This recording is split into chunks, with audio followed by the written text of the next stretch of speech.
This conference will now be recorded. Good evening, everyone. Am I audible to you? Please reply. Yes, ma'am. Okay, so let's start the class. Today is biochemistry and it's our first class. We will be doing biochemistry in 2 or 3 classes. So there are 10 questions and you have to answer all the questions. An explanation is also given after each question. So this is an interactive session. So, once again, good evening, everyone. Today, I, Dr. Rakshanda Ahmed, your Part 1 MRCOG mentor, is going to give a live lecture on biochemistry. So, let's start.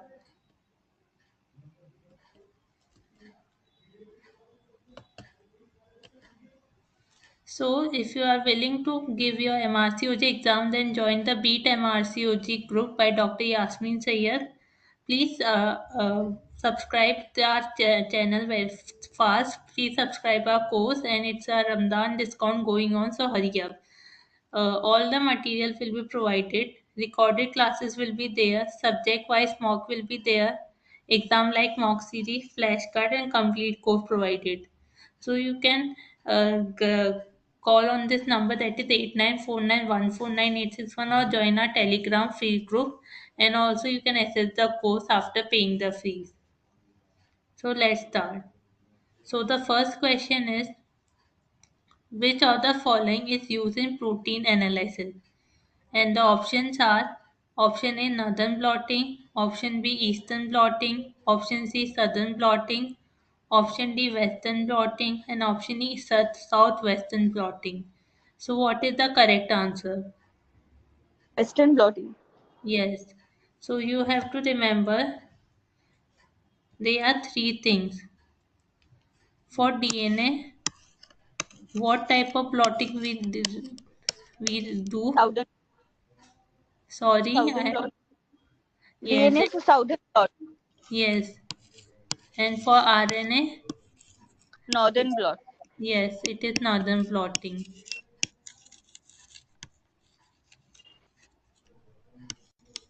And for protein analysis, Western it is blot. western blotting. So you can remember R for N, that is Northern Railway. So for northern blotting, we do for RNA. Southern blotting do for DNA, and protein analysis we do for western blotting. So I hope the answer is clear to you. So northern and southern blotting are molecular genetic technique to detect RNA and DNA sequences respectively. Southwestern blotting measure DNA binding protein, and eastern blotting measure protein modification. That is lipids or carbohydrates. So I hope the answer is clear to you. So I move further. So next question is, what is the main intracellular cation? Option A sodium, option B chloride, option C calcium, option D potassium, and option E phosphate. Potassium. Yes.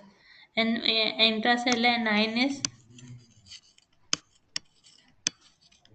so you have to mark this table. In this, it is a table that is given in extracellular fluid. What is the main cation, main ion?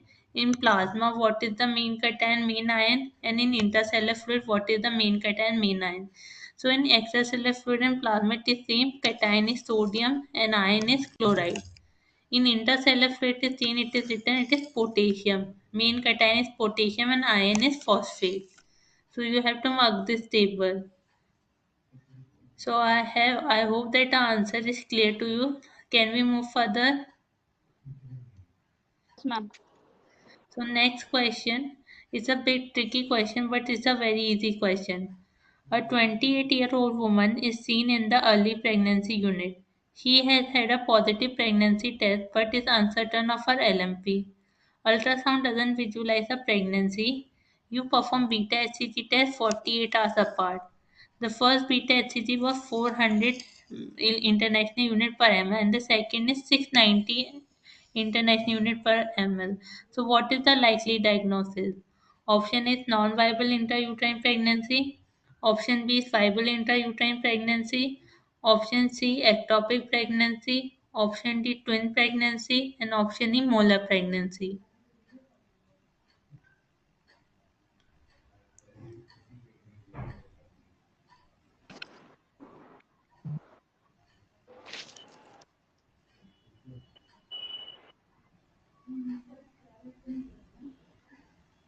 It is viable intrauterine. Yes, so how do you have answer the question? Can you tell me? The first beta HCG was 400. 400. So after 48 hours it increases, that is 690. So it is 63% increase. So it is viable pregnancy. If it is ectopic pregnancy, then it will be decreased. Okay. Suppose it is written the it is 400 and the second is 380. It is decreasing. So it will be ectopic pregnancy. In normal pregnancy, HCG levels should rise by around 66% every 2 days. NICE advice more than 63% rise consistent with likely viable intrauterine pregnancy. So you have to remember the percentage. That is more than 63% rise is of viable intrauterine pregnancy. In this example, there has been a 72% rise in 2 days. So it is consistent with viable pregnancy. In the exam, if you are asked to interrupt two HCC results, you are likely to be given either viable or non-viable pregnancy scenario as ectopic, molar, multigestational shouldn't be diagnosed from HCG.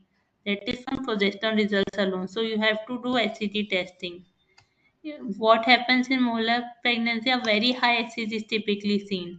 In partial molar pregnancy, the HCG typically rises at a slower rate to a lower level than seen in normal pregnancy. In ectopic pregnancy, HCG levels tend to plateau or have a doubling time of greater than 7 days, doubling time 3 days in normal pregnancy. In twin pregnancy, HCG levels are typically higher than for single intrauterine pregnancy. So I hope the question is clear. So in intrauterine pregnancy, they should be more than 63% rise. Okay. In ectopic pregnancy or in multigestational pregnancy like molar pregnancy, in ectopic, it is decrease. In molar, it is increase.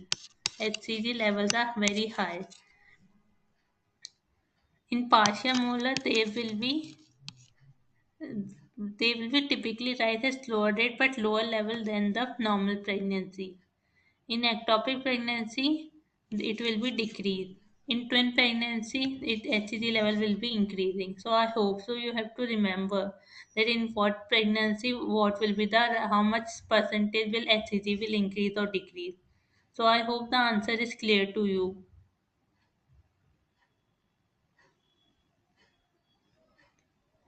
Please reply. Yes, ma'am. If you have not understood, again I can explain. Is the answer clear to you? Yes, ma'am. Yes. Next question is, in time of starvation, which ketone body listed below can be utilized by the heart for energy? So option are acetone, beta hydroxybutyric acid. Option C is acetyl CoA. Option D pyruvate and option E ATP. Beta hydroxybutyrate. Yes. So ketone body, what product will be released from ketone body? Can you answer? Sorry, ma'am. So in it is written that ketone body listed below can be utilized by heart for energy. So what products are released from ketone body? Ketone. As, One is uh, acetone and another one is acetone, beta. acetoacetate, and beta hydroxybutyrate. There are three ketone bodies. Yes, So heart utilize beta hydroxybutyrate and brain is acetoacetate. yes. So there are three endogenous ketone body. Only two are listed. That is acetone and beta hydroxybutyric acid. And acetoacid and beta hydroxybutyric acid can be utilized by brain, heart, and muscles in state of carbohydrate restriction, example starvation. So you have to remember that there are two enzymes, acetoacetic acid and beta hydroxybutyric, that are utilized by brain, heart, and muscles. So I hope the answer is clear to you. Moving on to the next question. This is a very easy question. Only you have to remember 4 points. That in which of the condition oxygen dissociation curve goes to the right, Why in which of the following condition oxygen dissociation curve goes to the left? So the question is which of the following factor shift the oxygen dissociation curve to the right? Option A, increase partial pressure of carbon monoxide. Option B, increase hydrogen ions. Option C, decrease temperature. Option D, decrease 2,3 dpg. And option E, decrease partial pressure of CO2. Increase hydrogen ion. Yes, and what are the other factors? There are four factors. One is increased Okay. hydrogen. Increase temperature. Yes, Increase partial pressure of carbon dioxide. yes. And increase 2-3 dpg. Yes, so it's correct.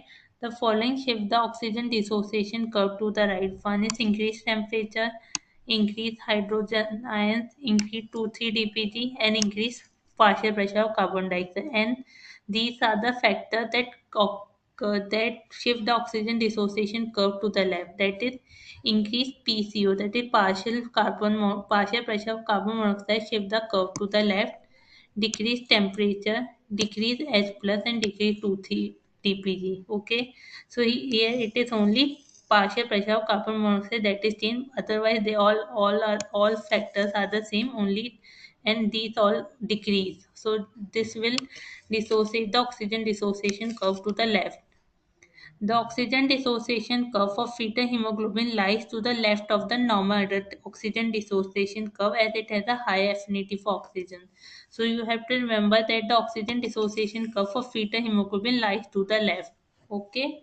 So I hope the question answer is clear to you. Yes, ma'am. Now next question is what biochemical process utilize pyruvate to form ATP? So, what type of biochemical process? Glycolysis. Option B, gluconeogenesis. Option C, Calvin cycle. Option D, Krebs cycle. And option D, glycogenolysis. So, what biochemical process utilizes pyruvate to form ATP?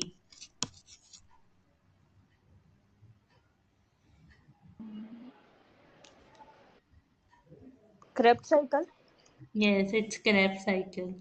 In glycolysis, what will be the product form? From glucose. Pyruvate. Yes, from glucose 6 phosphate it will form pyruvate. In Pyruvate. glucogenogenesis, what will happen? Gluconeogenesis process of formation of glucose. So, Glucose. so what will be the product? Like pyruvate. No, it is glucose. So what? It u- What? yes, it utilizes the lactate from the muscle and form the glucose in the liver. Yes, and what is the other name of Calvin cycle? Kelvin cycle. No, I don't know. So what is the other name of Kelvin cycle? And do you know about Kelvin cycle?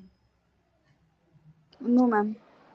A Kelvin cycle is HMP pathway. Okay. HMP path hydro. A Krebs cycle, I Okay. have already told you that utilizes pyruvate to form ATP Pyruvate. Yes. and what is the final product in glycogenolysis? From glucose, it forms glucose 6 phosphate. So what is glycogenolysis? Breakdown of glycogen to glucose. Yes, it is breakdown of glycogen to glucose. So the example, this is the Krebs or citric acid cycle. The Calvin cycle is a process related to photosynthesis in plant, algae, and certain bacteria. I hope the answer is clear. Yes, ma'am. Now, which of the following organelle is responsible for protein folding and is studied with ribosome? So, option is Golgi apparatus, option E is smooth endoplasmic reticulum, option C is rough endoplasmic reticulum, option D is nucleus, and option E nucleolus. Rough endoplasmic reticulum. Yes, so the answer is rough end. And what will smooth endoplasmic reticulum will do? Uh, eh, it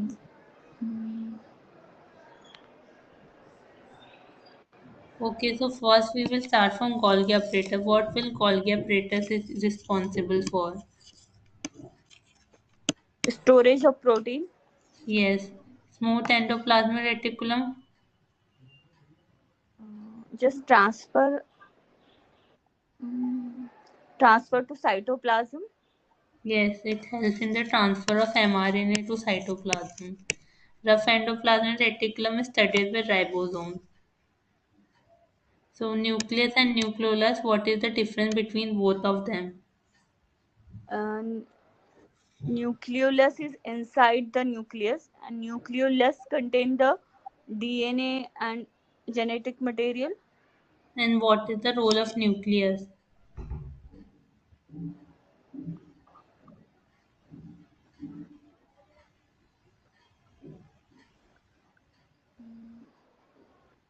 No, I'm unable to answer that.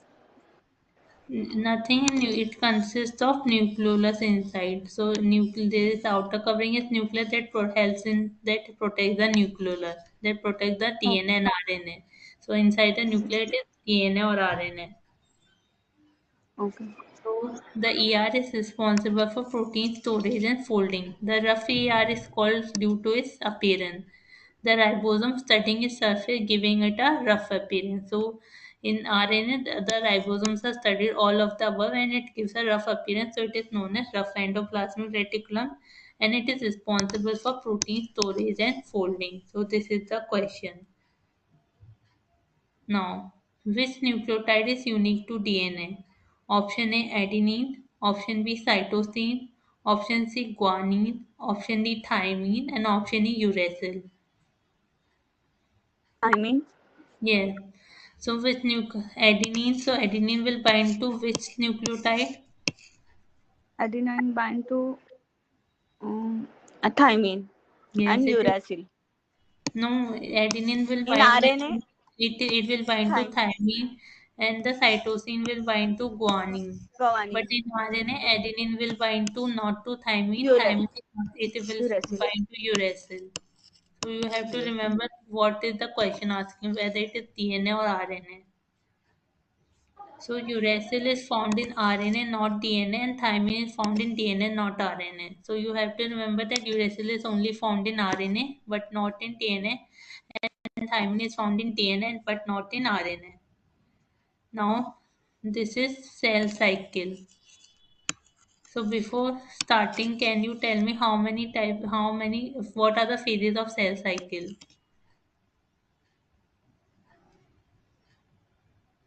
It is G0 phase, resting phase, and then G1, G2, S phase, and S phase, and then uh, mitosis.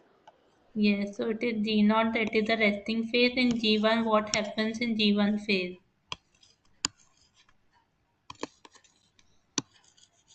Growth of cell occur Yes, in in G2, G1, G2. Same in G1, G2, growth of cell occur, and in S in S phase, phase DNA synthesis. replication of DNA occur, Yes, and then mitosis. yes. So G0 phase is the resting phase. So, and G1 phase is also known as which phase?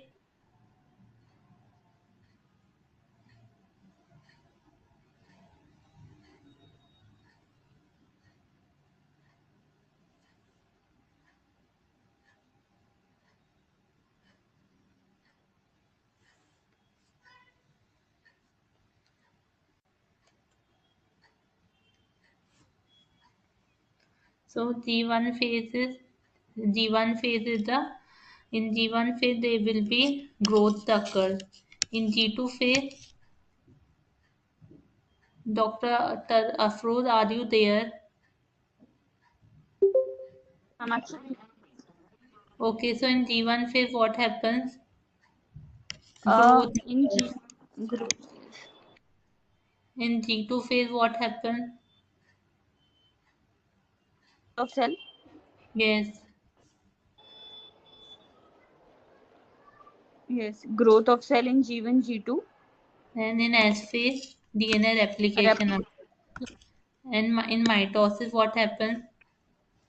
In mitosis, there is a first there is a condensation of chromatid, and then they align in the equatorial plane. Then they move to the opposite side.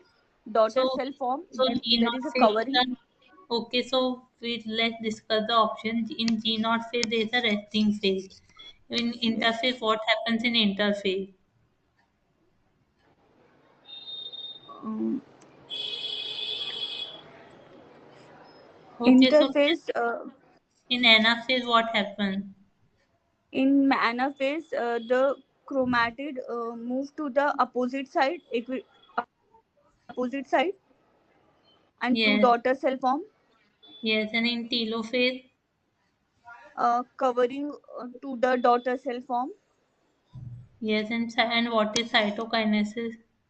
It is a cytoplasmic division. So, in which part of the cell cycle does DNA replication occur? It is interphase.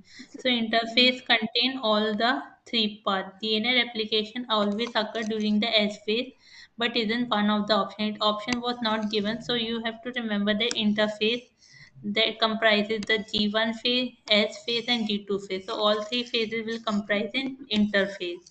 So the question was asking in which cell cycle the DNA replication occurs. So it is the interphase.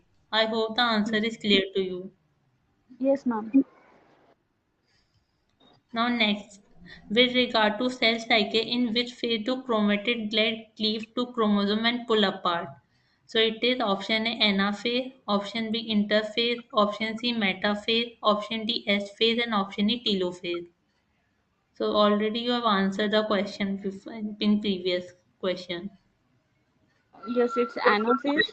Yes, it's correct. It's anaphase. So G naught is a resting phase. In interphase is where cell grows and DNA replication occurs. Mitosis is where cell division occurs, and this happens in the following phases. So there are five phases. One is the prophase, that is chromatin condenses to chromosome, whereas chromatic and mitotic spindle form. In metaphase, chromatid align at the equatorial plane, that is the metaphase plate. So there will be a one metaphase plate and chromosomes are there at the metaphase plate. In anaphase, the chromatids are pulled apart by two cones. So there will be one chromosome here and another chromosome here. So they will be pulled apart from the metaphasic line. In telophase, new nuclear envelope form around, so there will be an envelope that will be form around telophase, nuclear envelope that will be form around chromosome, so it is a telophase. And cytokinesis, the cells will divide. So I hope the answer is clear to you. Yes, ma'am. So this is the diagram. Is it visible to you what is written? So in DNA synthesis phase, S phase is the DNA synthesis phase. This is the mitotic phase, M phase. Then prometaphase, prophase. This is the G2 phase, and this is the G1 phase, and this all is interphase. Which of the following are the cell adhesion molecules that bind leukocytes? So option A cadherins, option B fibronectin, option C protocadherins, option D selectins, and option E integrin. So what is the answer? Selecting. Yes. So selectin are those that bind to leukocyte, and what are the other? So cadherins are calcium ion dependent adhesion molecules. So cadherin is for calcium. C, you can remember from letter C to C. So cadherin is for calcium.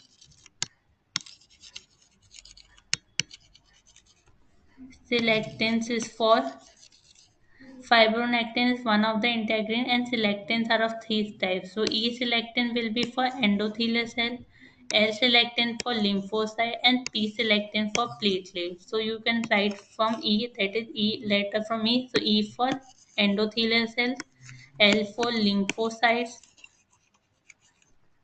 and P for platelet. So I hope the answer is clear to you. So in this question it was written cell adhesion molecule that bind leukocytes. So it is selectins. I hope the answer is clear to you.